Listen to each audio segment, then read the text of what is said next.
السلام عليكم ورحمة الله وبركاته. حامدا ومصليا ومسلما أما بعد، فأعوذ بالله من الشيطان الرجيم. بسم الله الرحمن الرحيم. لقد كان لكم في رسول الله أسوة حسنة. وقال تعالى: وما أرسلناك إلا رحمة للعالمين. صدق الله المولانا العظيم. وقال النبي صلى الله تعالى عليه وعلى آله وسلم: من أحب سنتي فقد أحبني ومن أحبني كان معي في الجنة. رواه الترمذي أو كما قال عليه الصلاة والتسليم.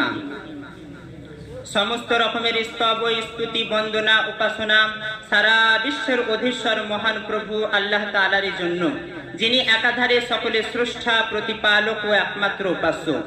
অতঃপর অগণিত দরুদ ও সালাম বর্ষিত হোক বিশ্বনবী ও মহামানব হযরত মুহাম্মদ রাসূলুল্লাহ সাল্লাল্লাহু আলাইহি ওয়াসাল্লামের প্রতি, যার ত্যাগ ও কুরবানির মাধ্যমে আমরা ঈমান ও ইসলামের মতো মহামূল্যবান সম্পদ পেয়েছি।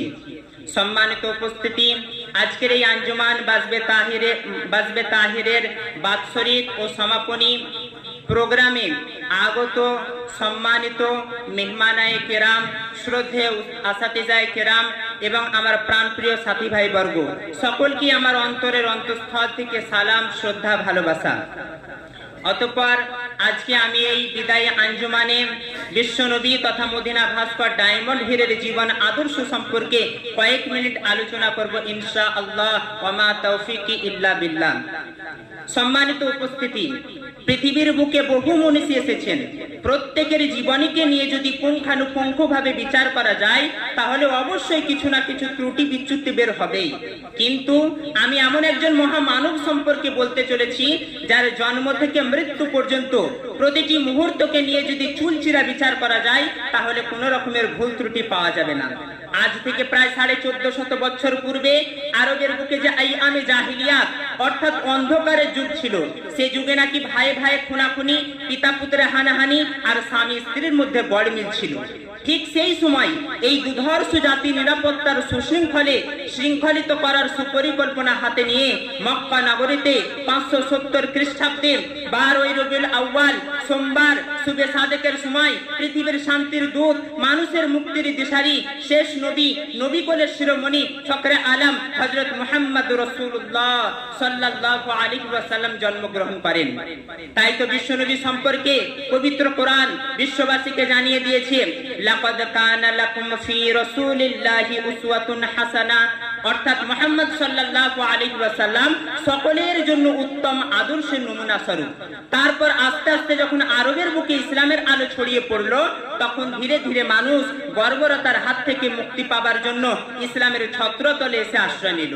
শুধু কি তাই, যারা মুহাম্মদ সাল্লাল্লাহু আলাইহি ওয়াসাল্লামের নাম শুনে ভয়ে মক্কা ছেড়ে অন্যত্র চলে যাচ্ছিল, তারাও যখন বিশ্ব বরেণ্যের চরিত্র দেখলো, তার প্রেমে মুগ্ধ হয়ে হাতে হাত রেখে বায়াত হয়ে গেল।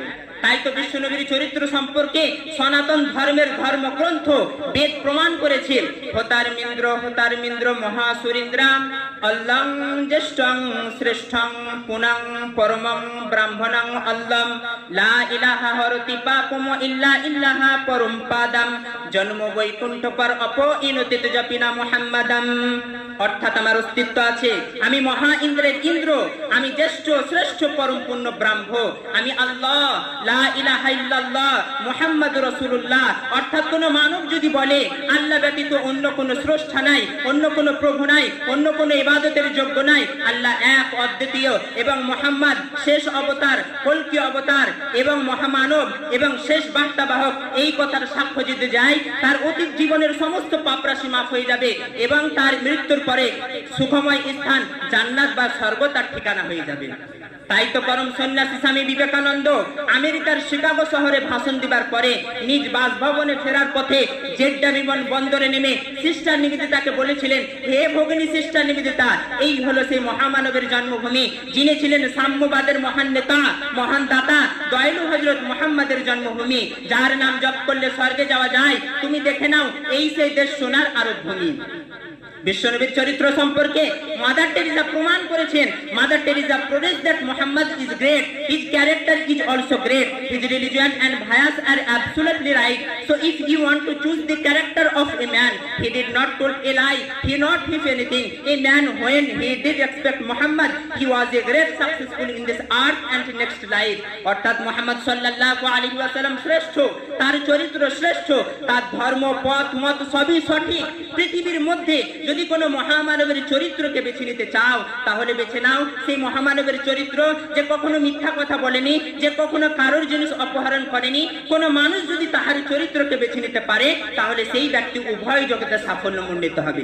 তাই কবিতায় নবীজির সম্পর্কে বলেছেন, তুমি এসেছো তান উঠেছে গান শোনাচ্ছে বুলবুলি, তুমি এসেছো তান উঠেছে গান শোনাচ্ছে বুলবুলি, ধন্য হয়েছে উম্মত হয়ে খারাপ হতে পথ বলি।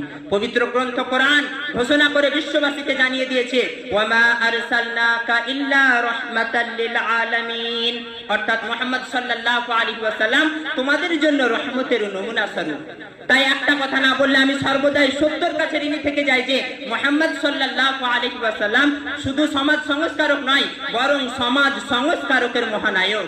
তাই সত্যই পশ্চাতের শ্রেষ্ঠ বিজ্ঞানী জর্জ বার্টন বলেছেন, I believe if a man like Muhammad sallallahu alaihi wasallam were to assume the dictatorship of modern world, he would succeed in solving its problem in a way that would bring its much needed peace and happiness. অর্থাৎ আমি বিশ্বাস করি এই আধুনিক বিশ্বের তিনি যদি এক নায়কত্ব গ্রহণ করতেন তাহলে বিশ্বের জটিল সমস্যার এমন সমাধান করতেন যা আমাদের প্রয়োজনীয় সুখ ও শান্তি এনে দিতে সক্ষম হতেন। তার সদ্গুণাবলী সততা, উদারনীতিকতা, চরম নিষ্ঠা, বিশ্বস্ততা সর্বত্র বিরাজমান। পৃথিবীর বুকে এমন নির্ভুল চিরন্তর সর্বজনীন সর্বকালীন শাসুস্থ মহানেতা আর একজন নেই।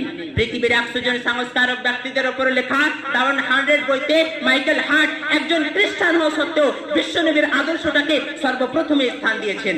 শ্রীরামকৃষ্ণ একজন সনাতন ধর্মের সাধু হওয়ার সত্ত্বেও তার লিখিত বইতে লিখেছেন, মুহাম্মদের আইন যদি নাই ভারতবর্ষের জমিনে থাকে তাহলে কখনোই এই ভারতবর্ষের জমিনে শান্তি প্রতিষ্ঠা হতে পারে না।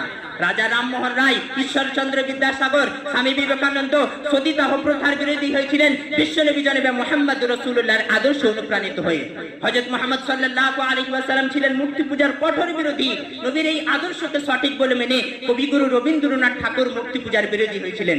তাই তিনি লিখেছিলেন, রথযাত্রা লোকারণ্য মহাধুমধাম, রথযাত্রা লোকারণ্য মহাধুমধাম, ভক্তেরা লোটাই পথে করেছে প্রণাম, পদ ভাবে আমি দেব, রথ ভাবে আমি, মূর্তি ভাবে আমি দেব, হাসে অন্তরে জানি। সম্মানিত উপস্থিতি, আমি কাঞ্চন হীরের টুকরো ডায়মন্ড হীরের চরিত্র সম্পর্কে বলেছি, যার চরিত্রকে কোষ্ঠী পাথরে যাচাই করলে কোষ্ঠী পাথরও লজ্জা পাবে, যার রূপের আবিরের কাছে চাঁদের স্নিগ্ধতা ও মুখ লুকিয়ে নিত, যার রূপ বর্ণনা করতে গিয়ে মা আয়েশা রাদিয়াল্লাহু আনহা বলেছিলেন, হে মিশরের নারীরা, তোমরা ইউসুফ নবীর রূপ দেখে হাতের আঙুল কেটেছিলে, কিন্তু তোমরা যদি একটিবার আমার দিলদার মুহাম্মদ রাসূলুল্লাহকে দেখতে তাহলে তোমাদের কলিজাটা কেটে ফেলতে। যার শান্ত সিদ্ধ ছিল মুখের মিষ্টি হাসি। তাই কবি বলেছেন, খোদার পাশে লেখা আছে বলো কাহার নাম, খোদার পাশে লেখা আছে বলো কাহার নাম, কাঞ্চন হীরের টুকরো যিনি মুহাম্মদ যাহার নাম। কিন্তু আমি লাঞ্ছিত হই, কিছু ভণ্ড কাপুরুষ স্বার্থলোভী মানুষ নিজ স্বার্থ সিদ্ধের জন্য বিশ্বনবীর চরিত্রের উপর আঙুল তুলেছে। যারা আকারে ইনসান প্রকারে শয়তান, এই যাদের পেহচান, আমি তাদের নাম উল্লেখ করতে চাইছি না, আল্লাহ পাক যেন তাদেরকে বুদ্ধ শক্তি দান করে। অবশেষে আমি অধম আব্দুর রহমান বলতে চাই, কোন মানুষ যদি তাহার চরিত্রের সাথে নিজ চরিত্র সংযোগ করতে পারে তাহলে সেই ব্যক্তি উভয় জগতে সাফল্যমণ্ডিত হবে। তাই বিশ্বনবী সোনার জমানে ঘোষণা করেছেন, মান আহাব্বা সুন্নতি ফাকাদ আহাব্বানি ওয়া মান আহাব্বানি কানা মাই ফিল জান্নাহ। কবি বলেন, জ্ঞানে গুণে রূপে মানে সবার সেরা নবী, জ্ঞানে গুণে রূপে মানে সবার সেরা নবী, হেরা গুহার মহান সাধক হেদায়েতের রবি। সেই বিশ্বনবীর শিষ্য মোরা নাইকো মোদের ভয়, সেই বিশ্বনবীর শিষ্য মোরা নাইকো মোদের ভয়, খোদার হুকুম মানবো মোরা নবীর তরিকা ইনশাআল্লাহুল আজিজ। ওয়া আখিরু দাওয়ানা আলহামদুলিল্লাহি রাব্বিল আলামিন।